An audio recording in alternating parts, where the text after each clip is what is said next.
Hi hello ಸ್ನೇಹಿತರೆ, ನಿಮ್ಮೆಲ್ಲರಿಗೂ cultural valley YouTube ಚಾನಲ್ಗೆ ಸ್ವಾಗತ ಸ್ನೇಹಿತರೆ.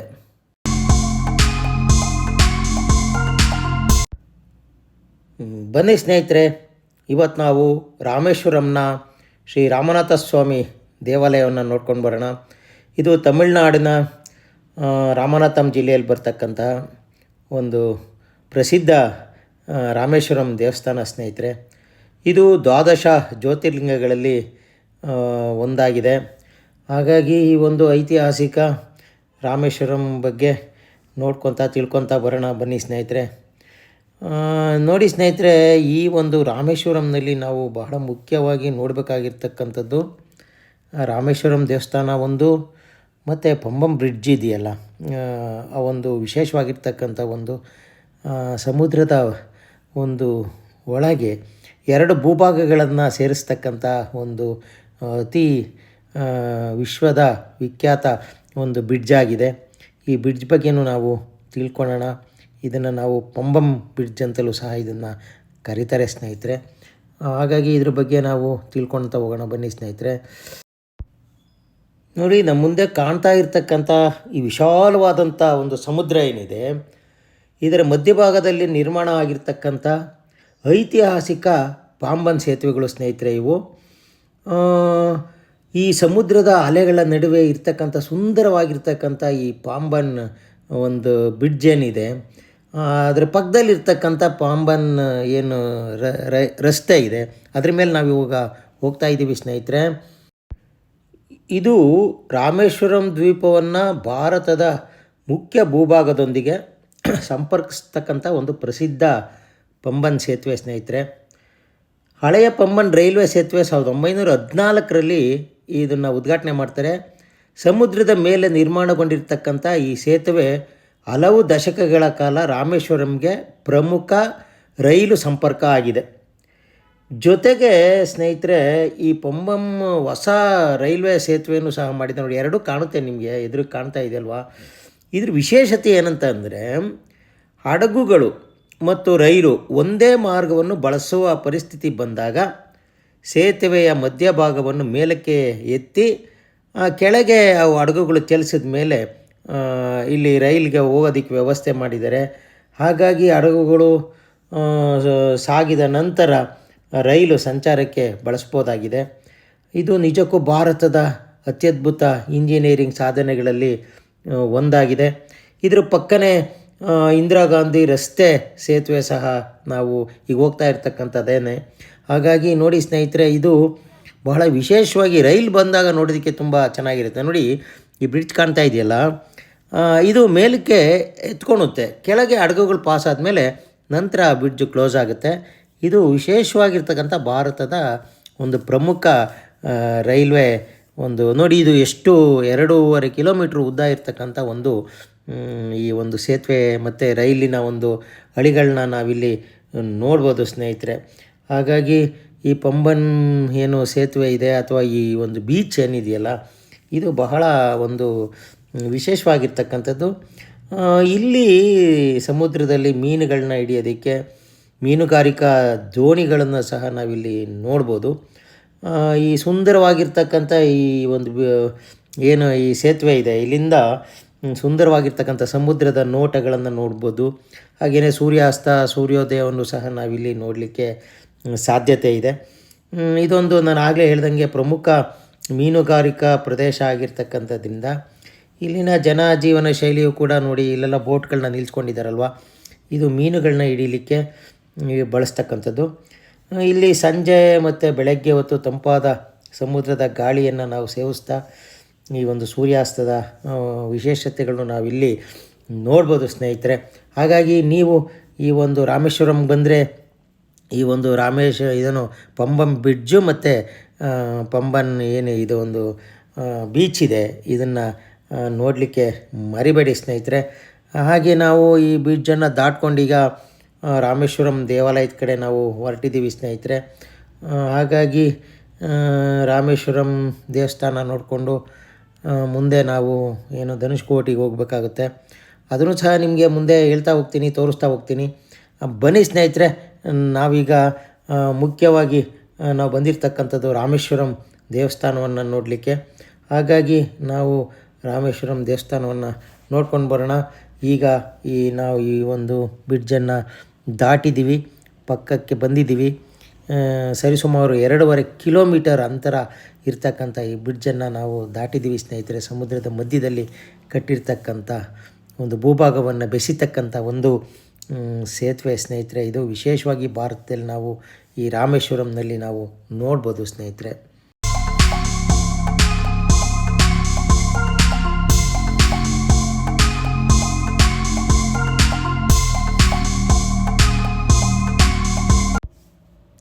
ರಾಮೇಶ್ವರಂ ಶ್ರೀ ರಾಮನಾಥ ಸ್ವಾಮಿ ದೇವಾಲಯವು ಭಾರತದ ಪ್ರಮುಖ ಶಿವಕ್ಷೇತ್ರಗಳಲ್ಲಿ ಒಂದಾಗಿದೆ. ಇದು ತಮಿಳುನಾಡಿನ ರಾಮೇಶ್ವರಂ ದ್ವೀಪದಲ್ಲಿದ್ದು ದ್ವಾದಶ ಜ್ಯೋತಿರ್ಲಿಂಗಗಳಲ್ಲಿ ಇದೂ ಸಹ ಒಂದು ಅಂತ ನಿಮ್ಗಾಗಲೇ ಹೇಳಿದೆ ಸ್ನೇಹಿತರೆ. ಇದು ಪುರಾಣದ ಪ್ರಕಾರ ಶ್ರೀರಾಮನು ಸೀತಾದೇವಿಯನ್ನು ರಾವಣನಿಂದ ರಕ್ಷಿಸಿ ಕರ್ಕೊಂಡು ಹೋಗ್ತಕ್ಕಂಥ ಸಂದರ್ಭದಲ್ಲಿ ರಾವಣನನ್ನು ಸಂಹಾರ ಮಾಡಿದಂಥ ಅವನೊಬ್ಬ ಬ್ರಾಹ್ಮಣ ಆಗಿರೋದ್ರಿಂದ ಈ ಒಂದು ರಾಮನಿಗೆ ಪಾಪ ವಿಮೋಚನೆಯನ್ನು ಅವನನ್ನು ಕೊಂದಿರ್ತಕ್ಕಂಥ ಒಂದು ವಿಷಯವಾಗಿ ಅವನು ಇಲ್ಲಿ ಮುಕ್ತನಾಗ್ತಕ್ಕಂಥಕ್ಕೋಸ್ಕರ ಶಿವಲಿಂಗವನ್ನು ಪೂಜಿಸಬೇಕು ಅಂತ ನಿರ್ಧಾರ ಮಾಡ್ತಾನೆ. ಹಾಗಾಗಿ ಶಿವಲಿಂಗವನ್ನು ಹನುಮಂತನಿಗೆ ಹೇಳ್ತಾನೆ, ಕಾಶಿಗೆ ಹೋಗಿ ಈ ಶಿವಲಿಂಗವನ್ನು ತೆಗೆದುಕೊಂಡು ಬಾ ಅಂತ ಹೇಳಿ. ಆದರೆ ಹನುಮಂತ ಹಿಂದಿರುಗೋದಕ್ಕಿಂತ ಮುಂಚೆನೇ ಲೇಟಾಗುತ್ತೆ ಅವನು ಬರೋದು. ಆಗ ಈ ಸೀತಾದೇವಿ ಏನು ಮಾಡ್ತಾಳೆ, ಅಲ್ಲಿರ್ತಕ್ಕಂಥ ಮರಳಿನಿಂದ ಶಿವಲಿಂಗವನ್ನು ನಿರ್ಮಿಸಿ ಅಲ್ಲಿ ಪ್ರತಿಷ್ಠಾಪನೆ ಮಾಡಿ ಪೂಜೆಯನ್ನು ಶುರು ಮಾಡ್ತಾರೆ ಸ್ನೇಹಿತರೆ. ಹಾಗಾಗಿ ಇದನ್ನು ರಾಮಾಯಣ ಪರಂಪರೆ ಹೇಳೋದೇನಂತಂದರೆ ರಾಮಲಿಂಗ ಎಂದು ಈ ಒಂದು ದೇವಸ್ಥಾನವನ್ನು, ಅಂದರೆ ರಾಮ ಇಲ್ಲಿ ಸ್ಥಾಪನೆ ಮಾಡಿದ್ದಕ್ಕೆ ಇದನ್ನು ರಾಮೇಶ್ವರ ಅಂತ ಕರೀತಾರೆ ಸ್ನೇಹಿತರೆ. ಜೊತೆಗೆ ಇಲ್ಲಿ ಸ್ಫಟಿಕಲಿಂಗ ಇದೆಯಲ್ಲ, ಇದನ್ನು ಸಹ ವಿಶೇಷವಾಗಿ ಇಲ್ಲಿ ಮಧ್ಯರಾತ್ರಿ 3 ಗಂಟೆ ಟೈಮಲ್ಲಿ ಪೂಜೆ ಮಾಡ್ತಾರೆ. ಅದು ನೋಡಲಿಕ್ಕೆ ಸುಮಾರು ಸಾವಿರಾರು ಜನ ಬರ್ತಾರೆ ಸ್ನೇಹಿತರೆ. ಹಾಗಾಗಿ ಈ ದೇವಾಲಯ ಅದ್ಭುತವಾದ ಉದ್ದವಾಗಿರ್ತಕ್ಕಂಥ ಕಲ್ಲಿನ ಪ್ರಾಕಾರಗಳು, ದ್ರಾವಿಡ ಶೈಲಿನಲ್ಲಿರ್ತಕ್ಕಂಥ ದೇವಾಲಯವನ್ನು ನಾವು ನೋಡೋದೇ ಒಂದು ಖುಷಿ ಅನಿಸುತ್ತೆ ಸ್ನೇಹಿತರೆ. ಹಾಗಾಗಿ ಈ ರಾಮ ಮತ್ತು ಸೀತೆ ಇವರು ನಿರ್ಮಾಣ ಮಾಡಿದಂಥ ಈ ಒಂದು ದೇವಸ್ಥಾನ, ಇಲ್ಲಿ ಬಂದಂಥ ಭಕ್ತರು ಮೊದಲು ಸಮುದ್ರದಲ್ಲಿ ಸ್ನಾನವನ್ನು ಮಾಡಿ ಆನಂತರ ಸ್ನೇಹಿತರೆ ಈ ದೇವಾಲಯದ ಒಳಗೆ ಒಂದು ವಿಶೇಷತೆ ಇದೆ. ಅದೇನಂತಂದರೆ 21 ಬಾವಿಗಳಿದೆ ಸ್ನೇಹಿತರೆ. ಇದು ದೇವಾಲಯದ ಒಳಭಾಗದಲ್ಲಿರ್ತಕ್ಕಂಥ 22 ತೀರ್ಥಗಳು ಅಂತ ಇದನ್ನು ಕರೀತಾರೆ. ಭಕ್ತರು ಈ ತೀರ್ಥಗಳಲ್ಲಿ ಸ್ನಾನ ಮಾಡಿ ಆನಂತರ ರಾಮೇಶ್ವರ ದೇವರಿಗೆ ಪೂಜೆ ಸಲ್ಲಿಸಲಿಕ್ಕೆ ಹೋಗ್ತಾರೆ ಸ್ನೇಹಿತರೆ. ಪ್ರತಿಯೊಂದು ತೀರ್ಥಕ್ಕೂ ವಿಭಿನ್ನವಾಗಿರ್ತಕ್ಕಂಥ ಹೆಸರನ್ನು ಇಟ್ಟಿದ್ದಾರೆ ಮತ್ತು ಪೌರಾಣಿಕ ಮಹತ್ವವಿದೆ. ಸಮುದ್ರದಲ್ಲಿ ಸ್ನಾನ ಮಾಡಿದ ನಂತರ ಈ ತೀರ್ಥ ಬಾವಿಗಳಲ್ಲಿ ಸ್ನಾನ ಮಾಡಿ ರಾಮನಾಥ ಸ್ವಾಮಿ ದರ್ಶನ ಪಡಿತಕ್ಕಂಥದ್ದು ಇಲ್ಲಿನ ಪ್ರತೀತಿ ಸ್ನೇಹಿತರೆ. ನೋಡಿ, ಇದು ಭಾರತದ ಒಂದು ಭೂಭಾಗ. ನೋಡಿ ಯಾವ ಪ್ರದೇಶದಲ್ಲಿ ನಾವು ಇದ್ದೀವಿ ಅನ್ನೋದು ನಿಮಗೆ ಗೊತ್ತಾಗುತ್ತೆ. ಇದು ಧನುಷ್ಕೋಟಿ ಒಂದು ಸ್ಥಳ ಸ್ನೇಹಿತರೆ. ಇಲ್ಲಿಗೆ ನಾವೀಗ ಧನುಷ್ಕೋಟಿಗೆ ಹೋಗ್ಬಿಟ್ಟು ಬರೋಣ. ಅಲ್ಲಿ ಏನಿದೆ ಅಂತಕ್ಕಂಥದ್ದನ್ನ ನಿಮಗೆ ನಾನು ತಿಳಿಸ್ತೀನಿ ಸ್ನೇಹಿತರೆ. ಧನುಷ್ಕೋಡಿ ತಮಿಳುನಾಡಿನ ರಾಮನಾಥಪುರಂ ಜಿಲ್ಲೆಯಲ್ಲಿ ಬರ್ತಕ್ಕಂಥ ರಾಮೇಶ್ವರ ದ್ವೀಪದ ದಕ್ಷಿಣ ಪೂರ್ವ ತುದಿಯಲ್ಲಿ ಇದಿದೆ ಸ್ನೇಹಿತರೆ. ಇಲ್ಲಿನ ಮುಂದೆ ಕಾಣ್ತಾ ಇರ್ತಕ್ಕಂಥದ್ದು ಕೋದಂಡರಾಮಸ್ವಾಮಿ ದೇವಸ್ಥಾನ ಸ್ನೇಹಿತರೆ. ಇದು ರಾಮಾಯಣದ ನಂಬಿಕೆ ಪ್ರಕಾರ ಶ್ರೀರಾಮ ಲಂಕೆಗೆ ತೆರಳು ಹೋಗುವಂಥ ಸಮಯದಲ್ಲಿ ಸಮುದ್ರದ ಮೇಲೆ ಸೇತುವೆಯನ್ನು ನಿರ್ಮಾಣ ಮಾಡಲಿಕ್ಕೆ ಇಲ್ಲಿಂದಲೇ ಪ್ರಾರಂಭ ಮಾಡ್ತಾನೆ ಅಂತಕ್ಕಂಥದ್ದು. ನೋಡಿ, ನಾವು ಇದು ಶ್ರೀರಾಮನ ಒಂದು ಮೂರ್ತಿಯನ್ನು ನಾವು ನೋಡ್ತಾ ಇದ್ದೀವಿ. ಹಾಗಾಗಿ ನಾವು ಇಲ್ಲಿಗೆ ಧನುಷ್ಕೋಡಿಗೆ ಹೋಗೋದಕ್ಕೆ ಮುಂಚೆ ಮಧ್ಯದಲ್ಲಿ ಸಿಗ್ತಕ್ಕಂಥ ಈ ಒಂದು ಪ್ರದೇಶ, ಅದನ್ನು ನೋಡಿಕೊಂಡು ನಾವು ಇದನ್ನು ಯಾಕೆ ಧನುಷ್ಕೋಡಿ ಅಂತ ಕರೀತಾರೆ ಅಂತಂದರೆ, ಬಿಲ್ಲಿನ ಆಕಾರದಲ್ಲಿ ಈ ಸಮುದ್ರದ ಒಂದು ಶೇಪ್ ಏನಿದೆ ಆ ರೀತಿ ನಮಗೆ ಕಾಣುತ್ತೆ. ಬಿಲ್ಲಿನ ಆಕಾರದಲ್ಲಿ ಇರೋದ್ರಿಂದ ಇದನ್ನು ಧನುಷ್ಕೋಡಿ ಅಂತ ಕರೀತಾರೆ. ಈ ಕೋದಂಡರಾಮಸ್ವಾಮಿ ದೇವಸ್ಥಾನ 1964ರಲ್ಲಿ ಭೀಕರ ಚಂಡಮಾರುತ ಆಗಿ ಇಲ್ಲೆಲ್ಲ ಕೊಚ್ಕೊಂಡು ಹೊರಟೋಗುತ್ತೆ. ಜೊತೆಗೆ ಒಂದು ಧನುಷ್ಕೋಡಿ ಒಂದು ಸ್ಥಳ ಏನಿದೆಯಲ್ಲ, ಈಗ ನಾವು ಹೋಗ್ತಾ ಇದ್ದೀವಲ್ಲ, ಇದು ಧನುಷ್ಕೋಡಿ ಸ್ಥಳ ಸ್ನೇಹಿತರೆ. ಇದೂ ಸಹ ಈ ಚಂಡಮಾರುತಕ್ಕೆ ಸಿಕ್ಕಾಕ್ಕೊಂಡು ಅಲ್ಲಿರ್ತಕ್ಕಂಥ ಎಲ್ಲವೂ ನಾಶ ಆಗೋಗ್ಬಿಡುತ್ತೆ. ಈಗ ನಮಗೆ ಅಲ್ಲೇನು ಪಳೆಯುಳಿಕೆಗಳನ್ನ ಮಾತ್ರ ನೋಡ್ಬೋದು ಸ್ನೇಹಿತರೆ. ಈ ಧನುಷ್ಕೋಡಿ ಒಂದು ಸಿಟಿ ಆಗಿತ್ತು ಹಿಂದೆ. ಅಲ್ಲಿಗೆ ಟ್ರೈನು ಸಹ ನೋಡಿ ಇಲ್ಲೆಲ್ಲ ಟ್ರೈನ್ ಬರ್ತಾಯಿತ್ತು. ಜೊತೆಗೆ ಅಲ್ಲಿ ಅನೇಕ ವಾಸಸ್ಥಳವಾಗಿತ್ತು. ಮತ್ತು ಇಲ್ಲಿನ ಅನೇಕ ಚರ್ಚ್ಗಳನ್ನು ನಾವು ಇವತ್ತು ಇಲ್ಲಿ ನೋಡ್ಬೋದು ಸ್ನೇಹಿತರೆ. ನೋಡಿ ಧನುಷ್ಕೋಡಿ ಒಂದು ಭೂಭಾಗ ಈಗ ಅಲ್ಲಿ ವಾಸ ಮಾಡಲಿಕ್ಕೆ ಯೋಗ್ಯವಾಗಿರ್ತಕ್ಕಂಥ ಸ್ಥಳ ಆಗಿಲ್ಲ. ಆದರೂ ಜನ ವ್ಯಾಪಾರ ಮಾಡಲಿಕ್ಕೆ ಬಂದು ಅಕ್ಕಪಕ್ಕದಲ್ಲಿ ಅದನ್ನು ಅಂಗಡಿಗಳನ್ನ ಇಟ್ಕೊಂಡು ಇಲ್ಲೆಲ್ಲ ವ್ಯಾಪಾರ ಮಾಡ್ತಾ ಇದ್ದಾರೆ. ನೋಡಿ ಹಿಂದೆ ಇದ್ದಂಥ ಒಂದು ಹಳೆಯ ಒಂದು ಪಟ್ಟಣ ಇದಾಗಿರೋದ್ರಿಂದ ಅನೇಕ ಪಳೆಯುಳಿಕೆಗಳನ್ನ ನಾವಿಲ್ಲಿ ನೋಡ್ಬೋದು. ಮೊದಲನೇದಾಗಿ ನಮಗೆ ಇಲ್ಲಿ ಒಂದು ಏನು ಚರ್ಚ್, ಹಳೆಯ ಚರ್ಚ್ ನಮಗೆ ಕಾಣಿಸ್ತಾ ಇದೆ ನೋಡಿ ದೂರದಲ್ಲಿ.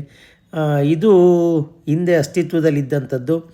ಇಲ್ಲಿ ಸುನಾಮಿ ಆದಂಥ ಸಂದರ್ಭದಲ್ಲಿ ಇದೆಲ್ಲ ಹಾಳಾಗಿರೋದ್ರಿಂದ ನಾವು ಅದನ್ನು ಹೆಚ್ಚಿಗೆ ನೋಡಲಿಕ್ಕೆ ಆಗ್ತಾಯಿಲ್ಲ. ಹೀಗೆ ನಾವು ಮುಂದೆ ಹೋದರೆ ಸ್ನೇಹಿತರೆ ಧನುಷ್ಕೋಡಿ ನಮಗೆ ಸಿಗುತ್ತೆ. ಅಂದರೆ ಈ ಭಾರತದ ತುತ್ತ ತುದಿಯ ಒಂದು ಭಾಗ, ಇದು ಕಡೆಯ ಭಾಗ.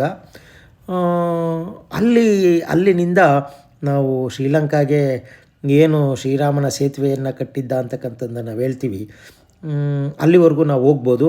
ಮುಂದಕ್ಕೆ ಅದು ಸಮುದ್ರದಲ್ಲಿ ಈಗ ಮುಳುಗೋಗಿದೆ ಸ್ನೇಹಿತರೆ, ಅದು ನಮಗೇನು ಕಾಣಿಸೋದಿಲ್ಲ. ಆದರೆ ಇದು ಒಂದು ಧನುಷ್ಕೋಡಿಯ ಬಹಳ ಅತ್ಯಂತ ಒಂದು ವಿಶೇಷವಾಗಿರ್ತಕ್ಕಂಥ ಸ್ಥಳ ಸ್ನೇಹಿತರೆ. ಹಾಗಾಗಿ ನಾವಿಲ್ಲಿ ಧನುಷ್ಕೋಡಿ ಬೀಚ್ ತುಂಬ ಸುಂದರವಾಗಿದೆ. ಅರಿಚಲ್ ಮನೆ ಅಂತಕ್ಕಂಥ ಒಂದು ಪ್ರದೇಶ ಇದೆ.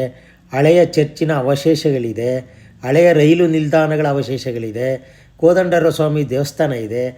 ಇನ್ನು ಸುತ್ತಮುತ್ತ ಸಮುದ್ರದ ಅದ್ಭುತ ದೃಶ್ಯಗಳನ್ನ ನಾವು ನೋಡ್ಬೋದು. ಆಮೇಲೆ ಬಹುಮುಖ್ಯವಾಗಿ ರಾಮಸೇತು ಮತ್ತು ಇಲ್ಲಿ ಕುರಿತಾಗಿರ್ತಕ್ಕಂಥ ಪೌರಾಣಿಕ ನಂಬಿಕೆಗಳು ಹಿನ್ನೆಲೆಯನ್ನು ನಾವಿಲ್ಲಿ ನೋಡ್ಬೋದು ಸ್ನೇಹಿತರೆ.